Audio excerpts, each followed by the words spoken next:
ರಾಮನಗರಿ ಅಯೋಧ್ಯೆಗೆ ರಾಮ ಭಕ್ತರು ಬರೋದಕ್ಕೆ ಮತ್ತಷ್ಟು ಸುಲಭವಾಗಿದೆ. ಯಾಕಂತಂದ್ರೆ ಅಯೋಧ್ಯೆಯಲ್ಲಿ ಅಂತಾರಾಷ್ಟ್ರೀಯ ವಿಮಾನ ನಿಲ್ದಾಣ ತಲೆ ಎತ್ತಿ ನಿಂತಿದೆ.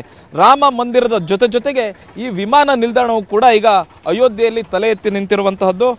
ರಾಮ ಮಂದಿರವನ್ನೇ ಹೋಲುವಂತೆ ಈ ವಿಮಾನ ನಿಲ್ದಾಣವನ್ನ ರಚನೆಯನ್ನ ಮಾಡಲಾಗಿದೆ, ವಿನ್ಯಾಸವನ್ನ ಮಾಡಲಾಗಿದೆ. ಮುಖ್ಯವಾಗಿ ರಾಜಸ್ಥಾನದಿಂದ ಪಿಂಕ್ ಕಲ್ಲುಗಳನ್ನು ತಂದು ಈ ಒಂದು ವಿಮಾನ ನಿಲ್ದಾಣವನ್ನ ಕಟ್ಟಲಾಗಿದೆ. ರಾಮ ಮಂದಿರಕ್ಕೂ ಕೂಡ ಇದೇ ಪಿಂಕ್ ಕಲ್ಲುಗಳನ್ನು ಬಳಕೆ ಮಾಡಲಾಗಿದೆ. ಇದೊಂದು ಅಂತಾರಾಷ್ಟ್ರೀಯ ವಿಮಾನ ನಿಲ್ದಾಣ ಆಗಿರುವಂತಹದ್ದು. ಸುಮಾರು 242 ಕೋಟಿ ರು ವೆಚ್ಚ ಮಾಡಿ ಒಂದು ವಿಮಾನ ನಿಲ್ದಾಣವನ್ನ ನಿರ್ಮಿಸಲಾಗಿದೆ. ಇದಲ್ಲದೆ ವಿಮಾನ ನಿಲ್ದಾಣದಲ್ಲಿ ಹಲವು ಸೌಲಭ್ಯಗಳು ಇರುವಂತಹದ್ದು. ಈ ವಿಮಾನ ನಿಲ್ದಾಣದ ಟರ್ಮಿನಲ್ ಏನಿದೆ, ಈ ಟರ್ಮಿನಲ್ ಕಟ್ಟಡದ ಒಳಗಡೆ 6500 ಚದರ ಮೀಟರ್ ಇರುವಷ್ಟು ವಿಶಾಲವಾಗಿರ್ತಕ್ಕಂಥದ್ದು. ಜೊತೆಗೆ ಒಳಗಡೆ ಪೀಕ್ ಸಮಯದಲ್ಲಿ ಅಂತಂದ್ರೆ ಪ್ರತಿದಿನ 300 ಪ್ರಯಾಣಿಕರು ಸಂಚರಿಸಬಹುದಾಗಿದೆ. ಅದ್ರ ಜೊತೆಗೆ ವರ್ಷಕ್ಕೆ 6 ಲಕ್ಷ ಪ್ರಯಾಣಿಕರು ಸಂಚರಿಸಬಹುದಂತಹ ವ್ಯವಸ್ಥೆ ಇಲ್ಲಿ ಇರ್ತಕ್ಕಂಥದ್ದು.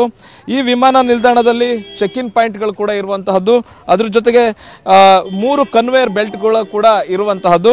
ಇನ್ನು ಮುಖ್ಯವಾಗಿ ಈ ವಿಮಾನ ನಿಲ್ದಾಣದ ಒಳಗಿನ ಅಲಂಕಾರ ಏನಿದೆ, ಶ್ರೀರಾಮನ ಜೀವನ ಶೈಲಿಯನ್ನ ಬಿಂಬಿಸುವಂತಹ ಚಿತ್ರಕಲೆಗಳನ್ನು ಕೂಡ ಪ್ರದರ್ಶನ ಮಾಡಲಾಗಿದೆ.